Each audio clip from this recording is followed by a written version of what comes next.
Kagaya po ng lagi kong sinasabi rito, sa lahat ng mga subscriber ko ay hayaan nyo muna ang aking ipaabot sa inyo ang aking mapagpalang pagbati sa lahat ng mga subscribers ko, followers at mga viewers. At sana manawari ay ilayo kayo sa anumang uri ng kapahamakan at walang magiging problema sa buhay, ika nga. Pero po dito sa darating, ito pong mga ilang darating na baka araw, linggo o buwan, ito na po yung pinakamalaking problema na naman natin. Pero kagaya po na sinabi ko, mabuti na lang at nag-sit up ako ng para proteksyon ninyo at para hindi kayo mapasali dito sa virus na parating na. Parating na po dahil tatlong bansa na po ngayon namamayagpag itong virus na ito. At bago po tayo mapunta dyan, at alam kong malungkot yan na balita, ay nais ko munang sabihin sa inyo, wala po akong itatapik na politiko ngayon dahil napapasarap po kasi ako pagkadating po sa politiko, ang pinag-uusapan na, siguro iwas-iwasan ko na dahil nga talagang hindi ako nakakapagpigil na mamutang ina rito. At may parang pakiramdam ko ay nagagalit sa akin ang ating Panginoon dahil doon sa nasobrahan na naman ako ng pagmumura kahapon. Kaya ayaw ko munang mag-topic sa mga politikong ito. At ito na nga po, nagkataon naman. At wala nga po sana akong planong mag-vlog ngayon dahil wala naman, ayaw ko na mag-topic sa mga politiko eh. Ay nagkataon naman na ito ngayon na kailangan kong itapik. Pero bago tayo mapunta dyan sa topic na yan ay mag-umpisa lang po muna sa good vibes muna tayo. No? At ayon kasi dito kay Maharlika ay matalino daw itong si Laila de Lima. At ito, at paparinig ko sa inyo na mismo si Maharlika na ang umamin na matalino si de Lima. Siya na po magsasabi, ano po, ayan. Si Laila de Lima, in fairness, matalino yan. Saan ginamit ni Laila de Lima ang kanyang talino? Eh di sa buto. Nagkaon sa sang buto ni Dayan, kahit may asawa, nagkaon sa sang... Diba? Ang talino niya, nilagay niya sa buto. Matalino ba yan? May matalino ba? Papatol ka sa may asawa? Sirain mo ang buhay niya? Hindi naman, maintindihan ko kung si de Lima ay 16, 17, 18 years old. Kasi when we're young, hindi tayo nag-iisip, we're stupid, sabi ka. When you're young, you're stupid. So kaya may mga pumapatol sa may jowa, na may jowa, uso naman yan nung bata tayo. Pero si de Lima sa edad niya, matalino ka na dapat. Tapos makaon ka sa buto, sa may buto. Oh, kano ka man? Ayan. Hindi pa ako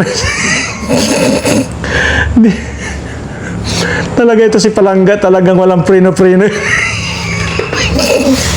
Walang prino-prino ito si Palangga, talagang buto talaga. Pero ito pa mga, sige lang, samantalahin natin ang pagtawa at dahil baka mamaya hindi na po tayo makatawa, ha? Samantalahin muna natin tumawa, okay? At ito, at sabihin daw sa'yo. Kilala ng ating former mga nandito sa Si Laila... Si Bongbong Marcos bangag noon. Ngayong presidente na, bangag natin ang presidente. Kayong mga military, alam ninyo yan? Lalo na yung nasa... ay, nako. Pero ito pa, ha? At ito talaga ang aywan ko, baka may makarelate nito. Baka may makakarelate dito sa inyo. Ito talaga ang totoong nangyayari. Sige, ito. Nanay, alam mo ba, minsan nakakaawa rin beses na iniiwan ng mister nila, no? Bakit? Kasi yung apelyido, dala-dala pa nila. Ang itlog, nasa iba na.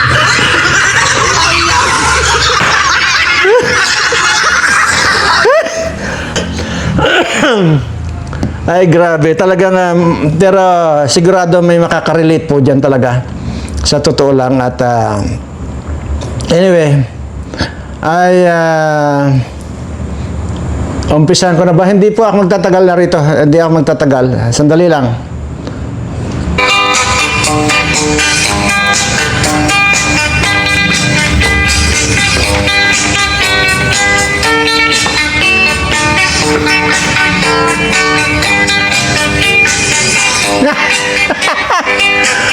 Ay.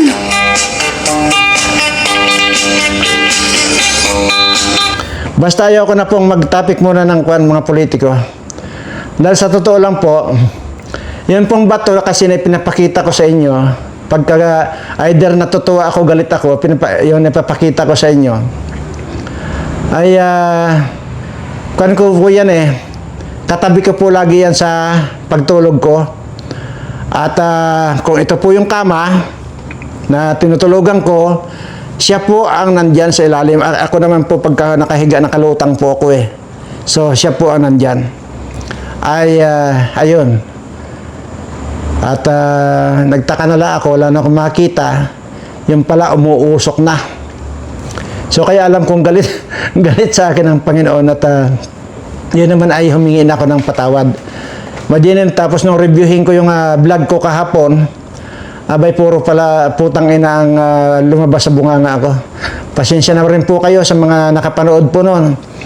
Ay humihingi po ako ng paumanhin sa inyo. Dahil dala lamang po talaga ng pagkagalit ko. Dahil sa kabila ng napakarami nating mga kababayan ang walang masaing. Kaya ako po paulit-ulit tong sinasabing walang masaing kasi ako po mismo ang umiikot at ako mismo ang tumutulong sa mga ito. Kaya ako po ganun na lang na minsan hindi ako maka-move on. Ika nga. Pero dito po sa ating ibabalita ngayon, sabi ko nga po ayaw ko nga sanang mag-vlog ngayon dahil wala naman akong topic nga at ayaw ko na mag-topic sa mga politikong ito. Kaya lang kailangan ko pong ipaalam sa inyong lahat. Lalo na po rito sa aking mga subscribers. At dito po sa mga subscriber ko naman na nakakaalam na nito ay i-share nyo na po doon sa inyong mga kapitbahay, mga kaibigan, mga kamag-anak. At maging dyan po sa inyong pagko-comment po dyan ay ituruan nyo na po kung ano po yung tungkol sa kalamansi at sa sili. Ano po? Dahil po ngayon ay tatlong bansa na po at napakalalapit itong bansang ito sa atin na umarangkada na naman po yung COVID. At pero sabi ko nga po, malungkot po ako dahil unang-una ay kakaunti lang naman po itong mga nag-subscribe sa akin eh. Diba? So kakaunti lang po yung makakaalam nung tungkol sa kalamansi at sa sili at kayo lang ng mga subscriber ko. Kaya nga po doon sa mga nakakaalam, i-share nyo na rin po itong mga sinasabi ko sa kanila para kahit papaano ay hindi sila gumastos or kahit papaano ay may layo sila sa tiyak na kamatayan. Matindi po ito ngayong virus na ito. Kung naumpong unang virus ay kinaya po ng yung tinuro ko lang na usbong ng sampalok. Ako po ang nagturo niyan na sobrang pagdadaldal ko dati. Yung tungkol sa usbong ng sampalok na yan, ayun naman po ipinasara ng Facebook yung aking FB account na Aqua Birana. Yan po. Dahil paulit-ulit ko lang po sinasabi yon, usbong ng sampalok ay mag-stock kayo sa inyo para paglabas niyo may ngangatain kayo. At nasabi ko na rin po rito na yun po mismong kapitbahay ko na nagsabi na puro kalokohan lang daw ako ay ayun, pasensyahan At lahat po ng mga pamilya nila, wala pong natira, nagkamatay po lahat. Dahil lang doon sa usbong ng sampalok na yan na sinasabi ay kalokohan ko lang daw. Ngayon ay naituro ko naman po yung kalamansi at saka sili. Kasi alam ko po talaga na may darating at darating talaga. Alam ko po yan. Hindi po pwedeng pumalya. Kung hindi man dumating doon sa time na sinasabi ko, ay maaaring sa isang linggo, sa isang buwan, sa isang taon, darating at darating po. Kaya ko po pa, ulit-ulit ko na lamang po sinasabi yun sa inyo, nire-remind ko po kayo. Ito pong COVID na ito ay mas matindi po doon sa nakaraang COVID. At kaya nga po, iyan naman po ang itinuro ko, kalamansi naman po sa kasili. Nandyan po yan. Nandyan po yan sa title. Basta hanapin nyo po dyan yung thumbnail, kalamansi at saka sili yata. Basta may kalamansi at saka sili sa thumbnail, yun po ang panoorin ninyo. At idinimo ko pa po yan dito kung paano pong gumawa ng kalamansi at saka sili. At sa totoo lang po, kanina ay kahapon, habang nanonood ako ng balita, yung Channel 7, yung Balita Weekend, ika nga, ay ayun po, at naibalita po itong COVID na ito. At tingnan natin kung ano po yung mga lugar, kung ano po yung mga bansa na kung saan ay pagaspas na po yung COVID. At ito po, panoorin lang po natin, para lang po mayroon kayong idea at malaman natin kung ano-ano yung mga bansa ngayon, kung saan ngayon. Naka-alerto po ulit sa COVID ang Department of Health kasunod ng mga ulap ng pagtaas ulit ng kaso ng mga tinamaan ito sa ilang kalapit na bansa. Nakatutok si Dano Tingkungko. May mga ulat ngayon ng muling pagtaas ng kaso o kaya clusters ng COVID-19 cases sa Hong Kong, Singapore at Thailand.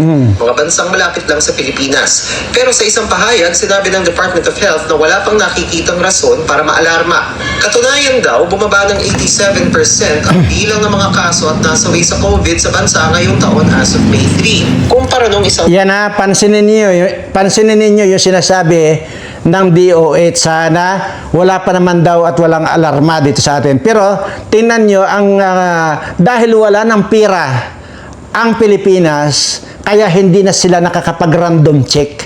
Okay? Pansinin po ninyo. Baka ang maririnig lang po ninyo na wala pa namang alarma dito sa atin. Ay, ang Hong Kong po, parang kwan lang po yan eh. Diyan lang po sa pagtawid mo lang ng kwan yan, Hong Kong na eh. Ayan, napakalapit po sa atin yan, Hong Kong. Singapore, Thailand na yan.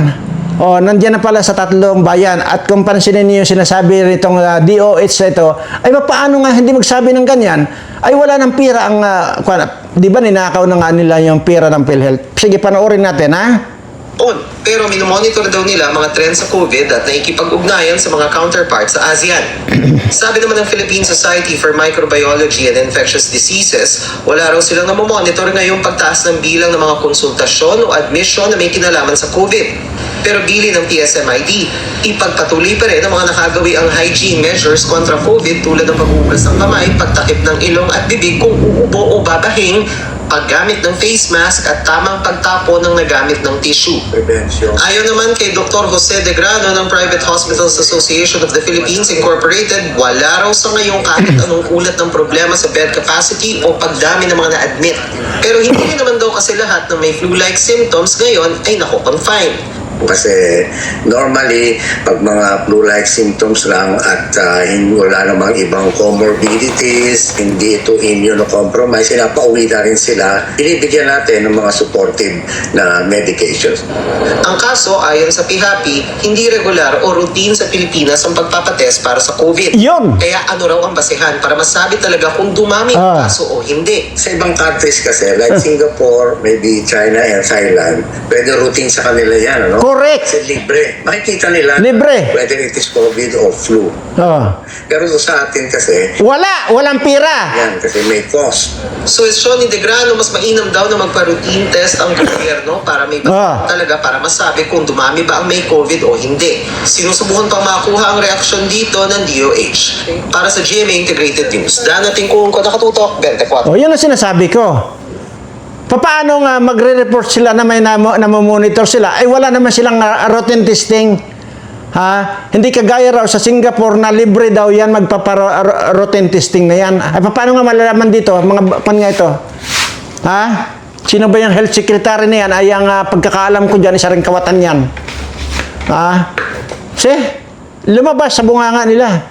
Kaya wala sila namomonitor kasi hindi naman nila natitesting. Walang pan-testing kasi nga ninakaw na nila yung pera ng PhilHealth. Parang gusto ko na naman magmura dito Oh. Pero sige, itry kong timpiin ang sarili ko Sandali lang po at parang malapit na ako Malapit na.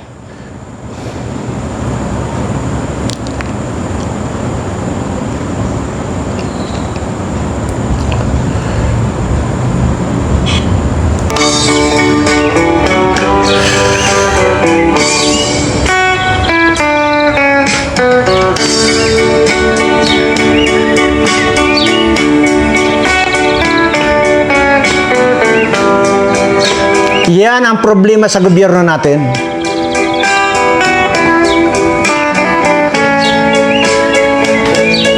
Walang mga pakialam itong mga putang inang itong mga hayop ito. Ang pinakikialaman itong mga animal na ito, sarili na ng bulsa. Pero pagdating sa kasiguraduhan ng ating mga kababayan, wala silang pakialam.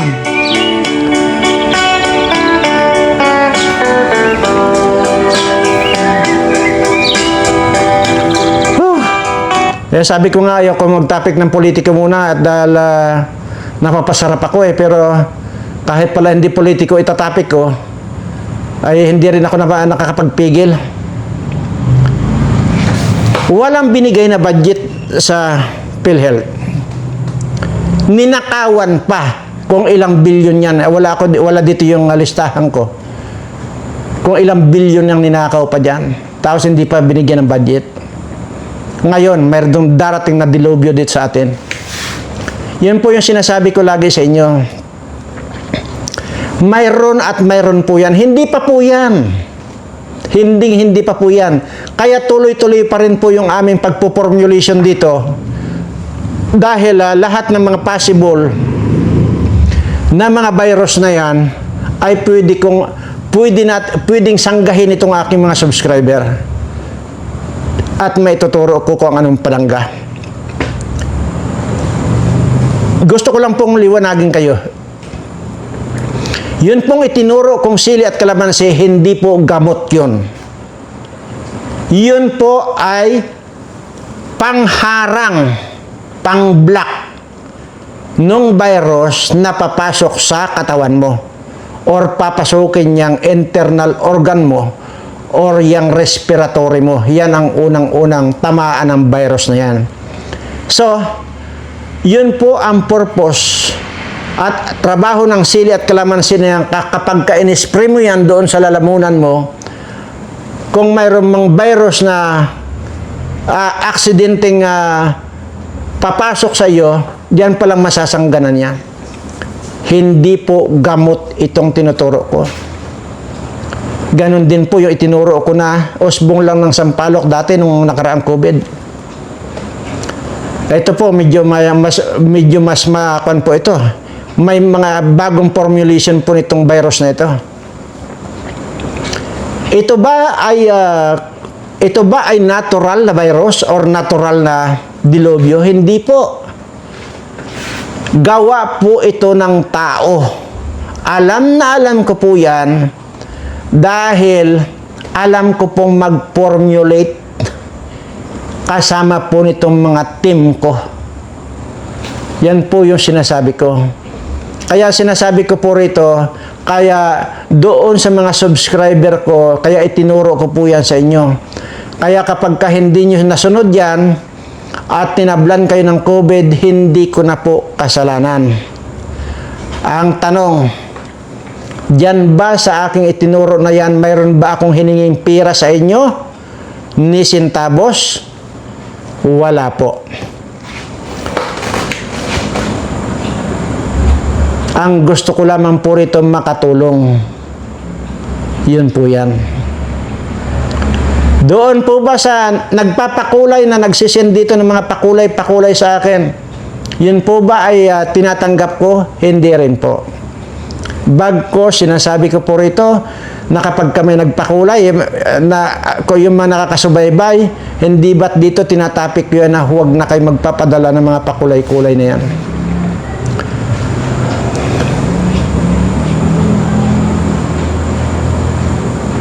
Magbibigay po ako ng serbisyo ko hanggat kaya ko, hanggat sa abot ng aking makakaya. Nang libre. Yan po yan.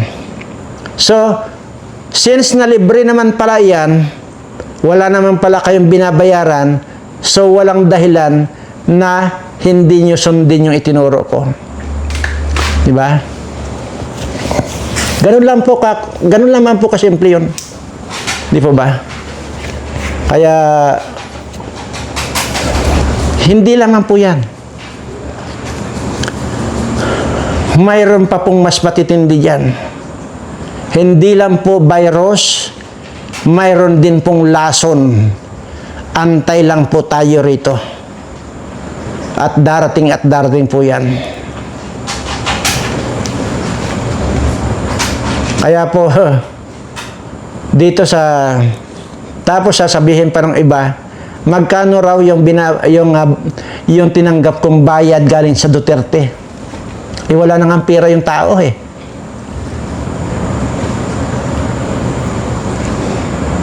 Paulit-ulit ko sinasabi rito, hindi ko kailangan ng pera.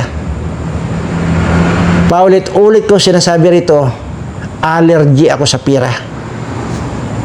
Kung nabubuhay man akong ganito at mayroon akong kailangan bilhin, hindi pa rin ako ang may hawak ng pera. Either ang hawak ko lang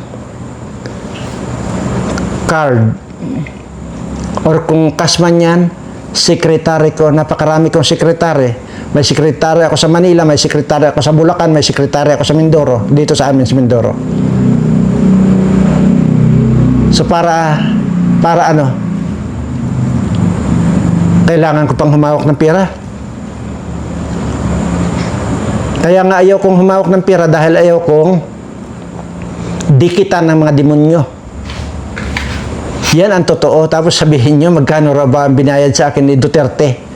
At talagang mga bobo talaga ito. Sana makalibre kayo dito sa COVID na ito.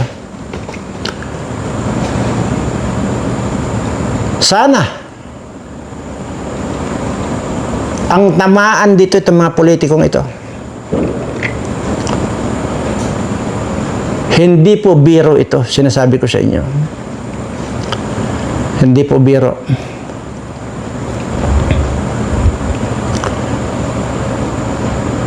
Baka pagka meron akong ibinulgar dito, manginginig ngayon pa lang, baka magkandamatay na kayo eh. Sa nervyos eh. Pero hindi ko gagawin yun. Dahil baka mamaya, may mga nervyoso rin at nervyosang mga subscriber ko, baka sila pa ang maunang matigok.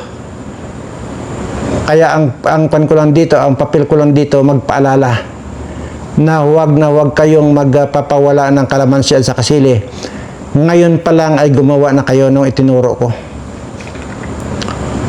Dahil yun lang ang pwedeng sumangga ng virus na yan. Maliban dyan, wala na. Dahil unang-una, mayroon bang ibibigay sa inyo ang gobyerno?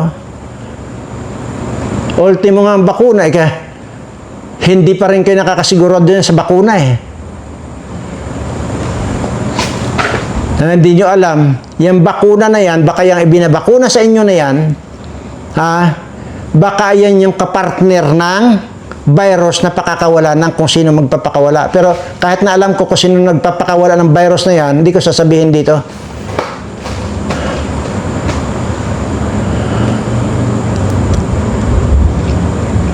Walang kandyan. Tinamaan ka ng COVID. Dadaling ka sa ospital. Wag na itong pag-usapan natin yung mga nakaraang COVID pa. Hindi ba't nababalitaan nyo naman dyan? May 5 milyon. May, kung ilang milyon, may 10 milyon. Kayo ba? May panggastos kayong 5 milyon hanggang 10 milyon? Kaya nga po ito itinuturo ko sa inyo ay para maligtas kayo. Pero dito po ngayon sa virus na ito, kapag kayan ay pumasok na sa system mo, napakabilis mag-develop yan. Ito ngayon ang kaibahan ng bagong COVID na ito. Na nandyan na yan. Nandyan na sa, ano yung sinabi kanina, ng GMA7? Singapore, Hong Kong, Thailand. See? Nandyan na. Ang una sa Hong Kong, kumalat, Singapore, Thailand. Ngayon, ayaw kong mangyari na makarating dito sa atin. Dahil alam ko, napakarami kong mga kababayan ang talagang kung dito pa lang sa pagkain pa lang nila, hirap na sila makasurvive. Kung hindi yung mga binibigay namin sa kanila, talagang mamatay na sa gutom itong mga ito. Ano pa kaya kung dumating pa itong COVID na ito? Kaya pasensya na po kayo dito. Minsan hindi ko mapigilan yung sarili ko magmura. Dahil po dyan, napakarami ko pong dapat i-consider dito. Kaya kasasabi lang po, di ba? Na kaya naman, hindi nila nalalaman yung nagiging resulta ngayon na kung mayroong mga bagong virus ngayon. Kasi hindi naman talaga nagtitest. Bakit?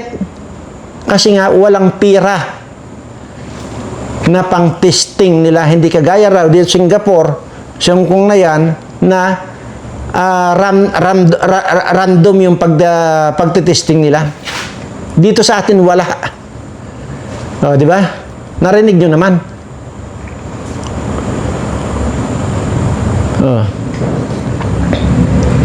So, yan naman po mga kababayan. Wala pong masama. Lalo na po dito sa aking mga subscriber. Wala pong masama. Huwag niyong pairalin ang inyong katamaran. Huwag niyong pairalin yan. Ngayon pa lang po ay gawin nyo na yung itinuro ko. Doon po sa mga nag-subscribe sa akin na hindi nila alam yan, dahil baka bago lang sila, doon sa mga bagong nag-subscribe at hindi nila nakita yung pagdidimo ko rito kung paanong gawin yung sili at kalamansi, i-roll yun nyo po itong mga video na naka-upload dyan. Isa-isahin nyo po yung yung thumbnail ng video. Basta may nabasa po kayo ng kalamansi or sili, i-click nyo na po yung panoorin nyo na po. Dinimo ko po yun dito dati. Dahil alam ko po talaga na darating at darating. Wala po akong predict dito na hindi magkakatotoo. Lahat po yan, darating at darating pag sinabi ko po yan. Hindi man doon sa eksaktong sinabi ko. Kagaya nito, sabihin ko na mas malala pa ang darating, ay hindi naman antimano bukas mangyayari na. Hindi po ganun. Yun ay binabalaan ko na lang po kayo. Pero darating at darating po yan.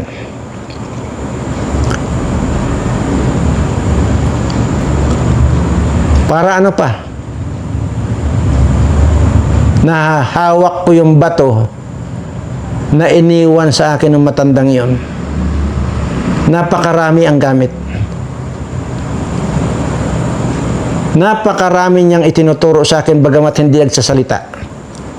Dahil kung ano yung lumalabas sa bibig ko, nanggagaling lahat yun sa kagustuhan niyan.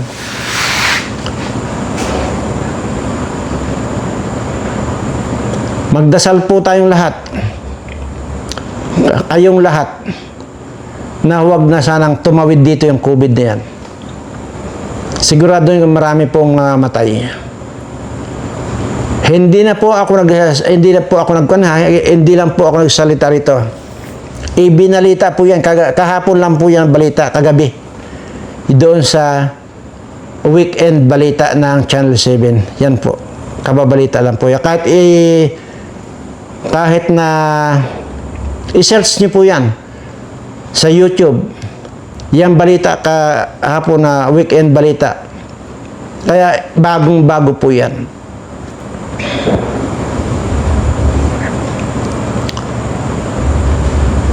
So ngayon, ano nga ba yung ating gagawin para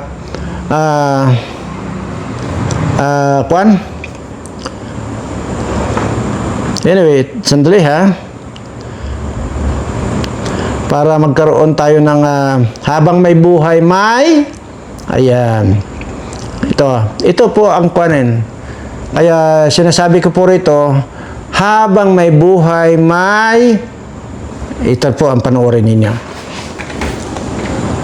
Naniniwala tayo doon sa kasabihan na habang may buhay, may habang may buhay, may Pag-asa. habang may buhay, may Pag-asa. pagsubok. Dahil tayo katiwala ng Diyos, binibigyan din niya tayo ng iba't ibang klase ng pagsubok. Kaya po doon sa pagsubok na yon, saka pa lang natin mauunawaan na talagang ang ating buhay ay mayroong, habang may buhay mayroong pagsubok. Habang may buhay may pagsubok. Pagbangon. Huwag niyong hayaan na kapag mayroon kayong pinagdaraan ng pagsubok, ay hindi kayo babangon. Kailangan meron tayong pagsumikap na pagtsatsagaan natin yung ating mga pagsubok na pinagdaraanan. At kapag mayroong pagsubok at mayroong pagbangon, saka pa lang natin mauunawaan na talagang ang ating buhay na habang may buhay, may pagbangon. Habang may buhay, may pagbangon. Pag-ibig. Ang pag-ibig na nagmumula kay Jesus lamang sa ating mahal na pong Jesus Nazareno. Dahil doon, kapag naunawaan natin itong mga bagay na ito, na habang may buhay, may pagsubok, may pagbangon at may pag-ibig na nagmumula lamang kay Jesus, saka pa lang natin mauunawaan at matatanggap na talagang habang may buhay, may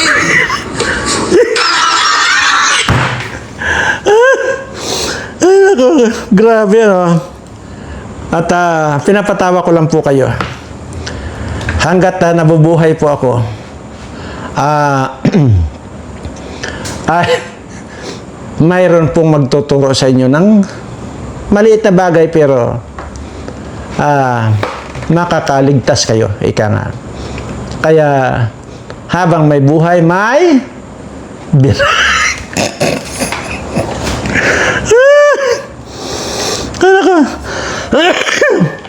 grabe. Ay, nako. Mundo'y nagliwanag nang makilala ka.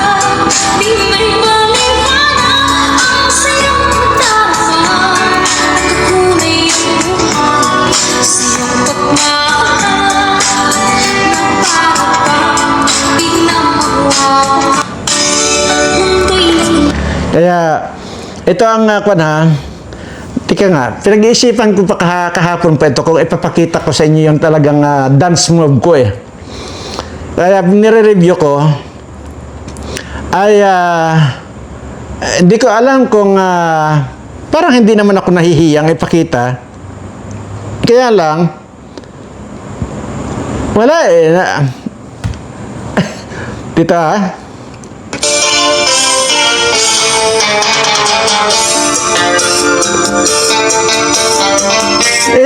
yan.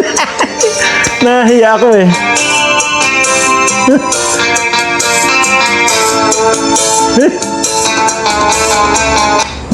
Biga yung kapartner ko. Lumilipad ako dyan. Kaya lang pangit yung kapartner ko eh. Ay, sige, saka na lang pangit yung kapartner ko eh. Kaya habang may buhay, may yan, sayawan. Ay, nako, sige. Mabalik na po tayo din sa ating pinag-uusapan. Ginagawa ko po ito dahil dyan lamang po sa lahat ng video ko, makikita po nyo sa kaliwa. Diba at nakalagay dyan, I love you all. Ibig pong sabihin yan, mahal na mahal ko po kayong lahat. Kaya naman po lahat ng nalalaman ko na pwedeng makapag-prevent ng anumang virus na papasok sa inyong katawan, hanggat kaya kong itinuturo ko yan. Dahil sabi ko nga po sa inyo, hanggat may buhay, may pagmamahal. Di ba ba? So yun po, at dito na po tayo nagwawakas. At tandaan po natin, huwag patamad-tamad yung itinuro kong kalamansi at saka sili. Ngayon palang gumawa na kayo bago pa sumalta rito sa atin yung virus na yan. Kaya hanggat may panahon pa at makagawa pa tayo ng pagkakataon na makagawa noon, gawin na po natin ngayon. Dahil baka mamaya biglaan dumating dito, hindi na tayo makagawa, ay wala po tayong gagamitin.